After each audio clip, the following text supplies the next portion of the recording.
Protein powder বা বাদাম powder আমি কিভাবে বাসায় তৈরি করে আমার বাচ্চাকে খাওয়াই সেটা আপনাদের সাথে আজকে শেয়ার করব। আপনারাও চাইলে এভাবে বাসায় বানিয়ে বাবুকে প্রোটিন পাউডার দিতে পারেন। আমার জাইফামনির বয়স হলো এখন 9 মাস। এজন্য আমি 3 রকমের বাদাম নিব আজকে প্রোটিন গুঁড়া করার জন্য। কাঠবাদাম, কাজু বাদাম আর নর্মালি আমরা যে বাদাম খাই চীনা বাদাম। তো আপনারা চাইলে এখানে আরও কিছু বাদাম অ্যাড করতে পারেন, কিন্তু জাইফামনি যেহেতু ফার্স্ট টাইম বাদাম গুঁড়া খাবে সেজন্য হলো আমি এই 3 প্রকার নিয়েছি। এটাতে ওর হজমে সমস্যা হবে না, অ্যালার্জিটিক কোনো প্রবলেম আছে কিনা সেটাও বুঝতে পারবো। তো আপনারা দেখতেই পেলেন যে এই বাদামগুলো আমি কি পরিমাণে নিয়েছি, মানে এক মুঠেরও কম কিছু নিয়েছি। তো এখন হচ্ছে এগুলো আমি সুন্দর করে ধুয়ে নিব। তো ধুয়ে নেওয়ার পর আমি কিন্তু সুন্দর করে মুছে নিব। আপনারাও বাচ্চাদের খাবারগুলো রেডি করার আগে অবশ্যই ভালো করে ধুয়ে নেবেন। বাদামের গায়ে লেগে থাকা পানিগুলো এখন আমি টিস্যু পেপার দিয়ে মুছবো।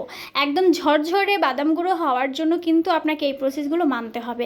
এখন যদি আপনার বাদামগুলো ভিজা ভিজা থাকে তাহলে কিন্তু প্রোটিন পাউডার হবে না, মানে আঠা আঠা হয়ে যাবে। আপনারা চাইলে রোদে শুকিয়েও নিতে পারেন, সেক্ষেত্রেও বাদামগুলো সুন্দর ঝরঝরে হবে। প্রোটিন পাউডার বা বাদাম গুঁড়ো কিন্তু বাচ্চাদের জন্য অনেক বেশি উপকার, কারণ বাচ্চাদের হেলথ ডেভেলপ এবং কি ওদের শারীরিক গঠন সব কিছু বৃদ্ধির ক্ষেত্রে এটা ভালো ভূমিকা রাখে। যদি দেখেন আপনাদের বাচ্চাকে খাওয়ানোর পর কোনো অ্যালার্জেটিক প্রবলেম দেখা দিচ্ছে তাহলে স্কিপ করে যাবেন।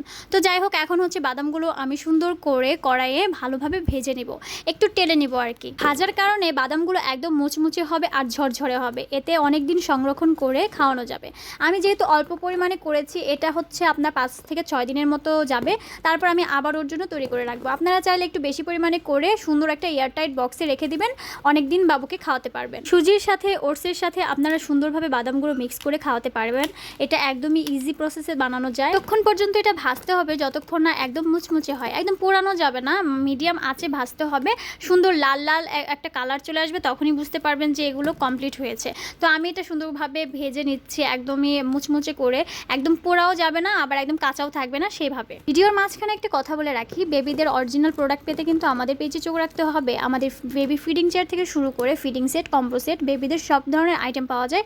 চিজ পাবেন, আমাদের বেবি ওটস অর্গানিক যেটা আছে সেটাও পাবেন। তো যাদের লাগবে ইনবক্স করবেন। তাজ বেবি কর্নার পেজেও পেয়ে যাবেন, আর জান্নাস কালেকশন, জান্নাস মম, এই 2 পেজ আমার 3টা পেজই আপনারা চাইলে যে কোনো 3টার একটাতেও আপনি ইনবক্স করলেই হবে। বাদামগুলো ভাজার পর এখন আমি ঠান্ডা করে নিয়েছি, এই যে এরকম একটা কালার আসছে। আর এখন আমি চীনা বাদামের খোসাগুলো ছাড়িয়ে নিব, শুধুমাত্র চীনা বাদামের খোসাগুলোই আমি ছাড়িয়ে নিব। বাসায় আপনারা কিন্তু এভাবে প্রোটিন পাউডার করে দিতে পারেন, একদমই সহজ, আর এটা কিন্তু বাচ্চারা মজা করে খায়। বাদামের খোসাগুলো আমার ছাড়ানো হয়ে গেছে, এখন আমি ব্লেন্ডারে দিয়ে দিব।